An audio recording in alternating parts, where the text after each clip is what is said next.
حضرت سیدنا امام ابو مالک فرماتے میں غریب کا بیٹا تھا اور میری 6-7 بہنیں، میں اکیلا بھائی تھا۔ آپ فرماتے میرے ابا جی فوت ہو گئے۔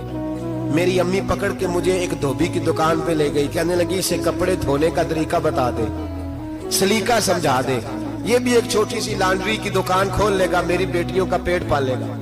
دھوبی کہنے لگا ٹھیک ہے، میں 2-3 درہم بھی دوں گا مہینے کے، اور جب کام سیکھ جائے گا تو تنخواہ بڑھ جائے گی۔ امام ابو مالک رحمت اللہ علیہ فرماتے ہیں میں بہنوں کے لیے روزی کمانے نکلا، میں بیوہ ماں کے سر پہ بوجھ اتارنے کے لیے نکلا، میں غربت کے عالم میں نکلا۔ رستے میں امام اعظم کا مدرسہ تھا، فرماتے میں وہاں چمکتے چہرے دیکھتا، لیکن اپنی غربت کو دیکھ کے میں آگے بڑھ جاتا، پریشان ہوتا کہ میں کیسے علم حاصل کروں گا۔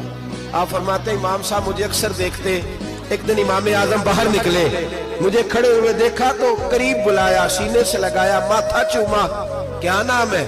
میں نے کہا ابو مالک میرا نام ہے۔ کہا تمہیں پڑھنے کا شوق ہے؟ کہا بڑا شوق ہے۔ کہنے لگے چل آجا پڑھا کر، آجا مدرسے میں پڑھا کر۔ کہتے میں سارا دن وہاں پڑھتا، گھر سے کام کرنے آتا، سارا دن امام اعظم کے پاس پڑھتا رہتا۔ مہینہ آیا تو میری اماں کہنے لگی تنخواہ لاؤ۔ میں نے کہا امی جی تنخواہ تو وہ دے گا جو ڈیوٹی پہ جاتا ہو، میں تو پڑھنے جاتا ہوں۔ کہتے اماں گھر سے نکلی اور بڑے غصے کے ساتھ نکلی، کہنے لگی مولوی نے میرا بچہ خراب کر دیا، میرا بچہ خراب کر دیا، میں کام پہ بھیجتی تھی، اس نے کس چکر میں ڈال دیا، مسلوں سے بھی کبھی پیٹ بھرا ہے، کام بھی تو کرنے چاہیے نا۔ کہتے امام اعظم کے سامنے کھڑی ہوئی، امام صاحب بڑے امیر کبیر آدمی، اربوں خربوں پتی تھی، اور پھر اتنے بڑے عالم فقیر، سارا بغداد، سارا کوفہ، سارا مصر سلوٹ کرتا ہے۔ بی بی آئی اور تیز جملے، عورتوں کا طریقہ ہوتا ہے، کہنے لگی مولوی تیری سفید داڑھی، تیرا اتنا نام، تجھے خیال ہی نہیں آیا میں بیوہ عورت ہوں، تو نے میرا بچہ خراب کر ڈالا، میری یتیم بچیاں روٹی کہاں سے کھائیں گی، مسلوں سے بھی کبھی پیٹ بھرا ہے۔ کہتی اتنے سخت جملے کہے پر قربان جاؤ امام اعظم سنتے رہے اور مسکراتے رہے۔ کہنے لگے میری غلطی ہے، میری غلطی ہے، میری غلطی ہے، بی بی بھول گیا تھا، غلطی ہو گئی۔ بی بی کہتے تیری امام صاحب سنتے رہے، جب غصہ اتر گیا تو کہنے لگے اماں تیرا غصہ اتر گیا ہے؟ اتر گیا ہے۔ کہنے لگے تیرا بیٹا بڑا نیک ہے، تیرا بیٹا بڑا لائق ہے، تو اسے پڑھنے دے۔ کہنے لگے چپ کر بے مولوی، یہ پڑھے گا تو میں روٹی کہاں سے کھاؤں گی؟ امام صاحب کہنے لگے مجھے بتائے گی تیرے گھر کا خرچہ کتنا ہے؟ اس نے ایک لفظ تو ہے 3 دینار کا، ایک روایت ایسی بھی لکھی ہے بزرگوں نے، کہنے لگی 40 درہم ہے، اور اماں کہتی میں نے جان بوجھ کے زیادہ بتائے، حالانکہ میں کناب کا خرچہ کرتی تھی، لیکن جب کھلا ڈلا کرے تو وہ والا خرچہ بتایا۔ میں نے کہا 40 درہم خرچہ ہے، تو دے گا؟ کہتے امام اعظم کہنے لگے اماں تجھے لینے نہیں آنا پڑے گا، پہلی سے پہلے تیرے گھر میں پہنچ جایا کریں گے، یکم سے پہلے آئیں گے، 1 دن نہیں، 2 دن نہیں، 4 دن نہیں، 5 مہینے نہیں، 20 سال تک۔